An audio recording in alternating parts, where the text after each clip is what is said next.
Olá, sexto ano, eu sou a professora Jéssica Burle, ministro componente curricular Ciências da Natureza. Nesta aula de número 10, nós vamos fazer a correção da parada obrigatória das páginas 34 a 36.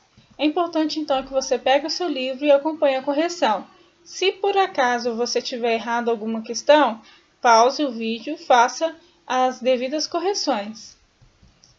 1. Observe as imagens a seguir e escreva uma legenda para cada uma, caracterizando-as e relacionando-as a um dos sistemas que compõem o planeta Terra. Então, nessa primeira imagem aqui, nós estamos vendo o quê? A atmosfera, que é a camada mais externa da Terra, né? Formada por gases. Então, ela envolve a hidrosfera e a litosfera. Aqui nós temos então uma imagem de água, né, parecendo um mar.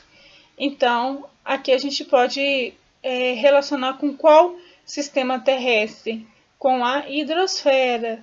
E aqui nós temos o solo, que nós podemos relacionar com a litosfera. 2. Escolha um ser vivo e escreva um pequeno texto explicando como ele se relaciona com os três sistemas que compõem a Terra. Então, aí você pode usar diversos exemplos, né? Mas o livro nos traz o seguinte: um animal pode construir abrigo e obter seu alimento na litosfera, né? Que é a camada em que nós vivemos, consumir a água da hidrosfera e depender dos gases da atmosfera para sua respiração. Esse animal poderia até ser mesmo um ser humano ou qualquer outro animal terrestre. 3. Leia o trecho abaixo e responda. Um mês depois do Jeep robô Curiosity pousar na cratera Gale, em Marte, a humanidade alcançou outro ponto tão inexplorado quanto o planeta vermelho, mas sem um décimo de glamour e da publicidade recebida pela sonda da NASA. No dia 9 de setembro de 2012, o navio japonês Shikyu escavou um buraco de 2.466 metros no fundo do mar e retirou amostras de rochas para pesquisas sobre o interior do nosso planeta. E aí vem a pergunta: por que a pesquisa realizada por este navio japonês é tão importante? Então, esse navio, essa sonda, né, conseguiu escavar um buraco muito profundo, 2.466 metros de profundidade, e retirar amostras de rochas. Por que é importante? É importante para estudar as características do interior da Terra. Questão B. Volte à página 33 e observe novamente a imagem que representa a estrutura interna da Terra. Que camada do nosso planeta a escavação feita pelo navio japonês atingiu?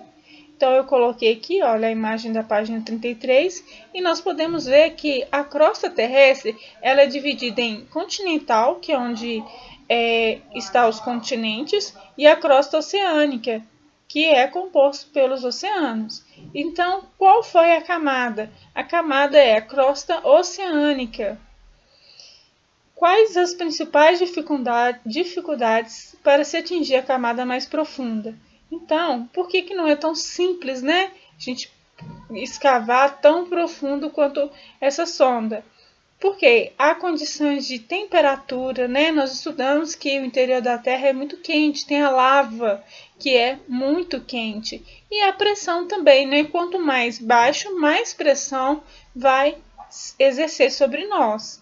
Então, essas são as dificuldades, a temperatura, as altas temperaturas e a pressão no interior da Terra.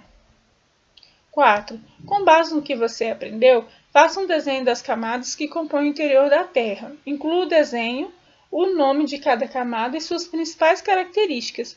Então, aqui a gente pode aproveitar, né, o mesmo esquema da página 33. Aqui a gente consegue ver as camadas, olha, crosta, manto superior, manto inferior, núcleo externo e núcleo interno. 5. No século III a.C., o grego Eratosthenes calculou a circunferência da Terra de uma forma indireta. O resultado de seu cálculo teve incrível precisão, pois é um valor muito próximo do que é encontrado atualmente com a tecnologia disponível. Como Eratosthenes mediu a circunferência da Terra, é possível concluir que ela propunha qual formato do planeta? Então, nós já sabemos, né, que nosso planeta possui um formato esférico. Considerando os valores apresentados na página 33 para a extensão da camada da Terra, podemos dizer qual é o valor do raio da Terra? Justifique. Então, aqui, olha, nós temos novamente o desenho da página 33, e aqui ele pergunta, né, se é possível dizer qual é o valor do raio da Terra. O raio, olha só, observa que a Terra é como se eu fizesse isso daqui, ó, passasse um traço ao meio da circunferência, né? Então, qual que é o valor aqui que nós temos? 6.370 quilômetros de profundidade que atinge da crosta até o núcleo. É um valor aproximado. Vamos para a questão 6. De acordo com o estudo de terremotos e erupções vulcânicas, o naturalista Charles Darwin sugeriu na primeira metade do século XIX que a Terra era formada por uma fina camada que envolvia um interior líquido ou pastoso. Né? Na verdade, nós sabemos que é exatamente isso.